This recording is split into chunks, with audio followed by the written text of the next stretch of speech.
Hi, you might have seen earlier this week on our Facebook page about a phishing scam. Phishing scams can be really tricky to identify if you don't know what they look like, because they often masquerade as being an actual issue.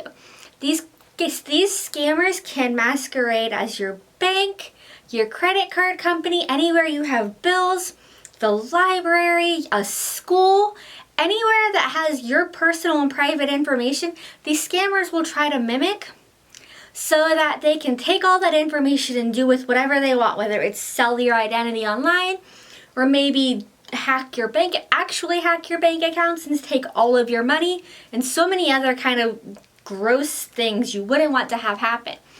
Now, one of the most common things that they use in order to get you to give them that information is, like I said, they will masquerade as, say, your bank. If you bank at Huntington, you might one day get an email or a text or maybe even a phone call from Huntington saying your bank account has been hacked. Please log in to verify your information. And so you're like, oh no, I'm gonna lose all my money. What's going on? So you click the link in the email or their text message and you give them your login information and you get in and everything looks good and you're all like, woof, I've been great. Everything is fine. Only to try and go grocery shopping later that day and have your card declined. And you go, wait a minute, I thought everything was fine. So you call Huntington and you're like, hey, I verified my account. Where is all my money? You told me I was hacked, but I was fine. And Huntington goes, I don't know what you were talking about. So which is terrifying to think about, but it does happen, which is why you have to pay attention to how they word things in the message. Whether or not the company, whether it's a bank, the library, business, has ever contacted you via text, phone call, or email for these kind of things, or if they have ever said that they would contact you like that if something happened. Most of the time they won't. It'll usually be in like a very formal letter format, say if it's like the IRS, or if you do get email correspondence from your bank, it'll only be an email correspondence and they won't include links to log in their emails. That is very important. Your bank, the library, a credit card company, or any other business won't ask you to log in via a link in a text or an email because of that security issue. A scammer totally will, because there's a virus attached to it, or they've written in their code as a way to get in backdoor into all of your accounts. So if you think that an email, text, or phone call you're getting might be kind of sketchy, go ahead and call the company. Don't call any numbers associated with that email you're kind of suspicious of, or that text, or the phone call message.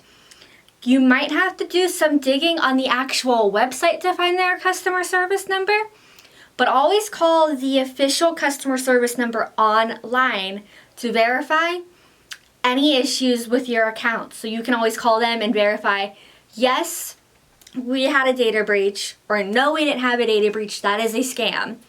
Or you could call the library if, say, you get an email asking you to reset your PIN and you're like, well, that's weird, they've never done that before. Call us and we'll be like, no, we don't normally send out information or call asking for information about your account. We usually wait till you come in to verify your account details, or you call us and then we can have you verify. But it'll be usually directly from us and we give you our name and everything, so you can be like, oh yeah, that's them.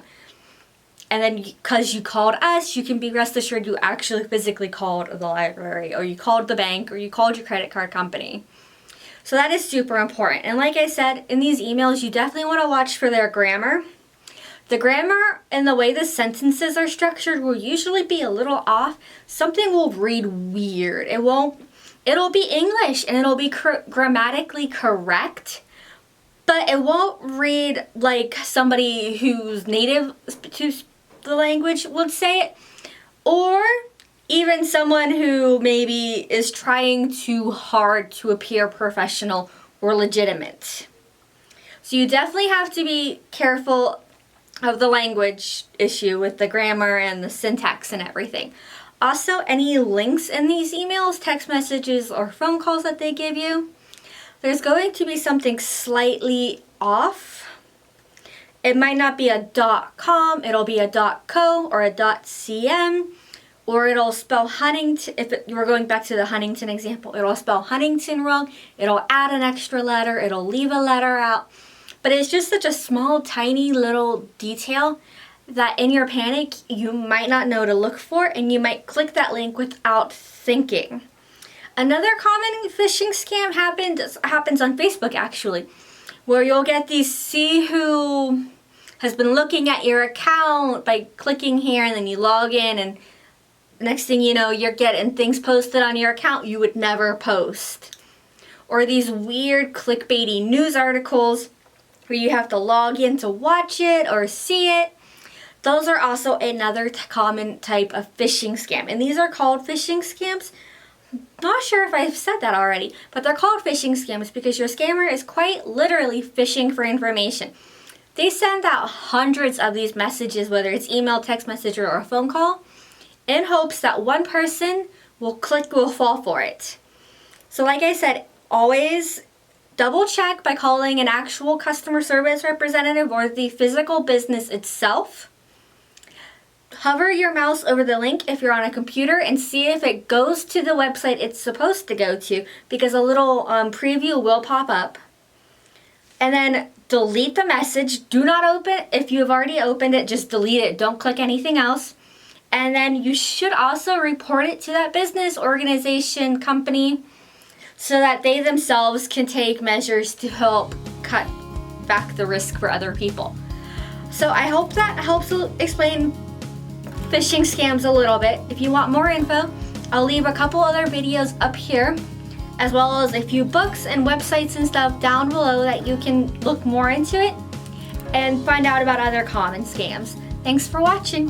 Bye.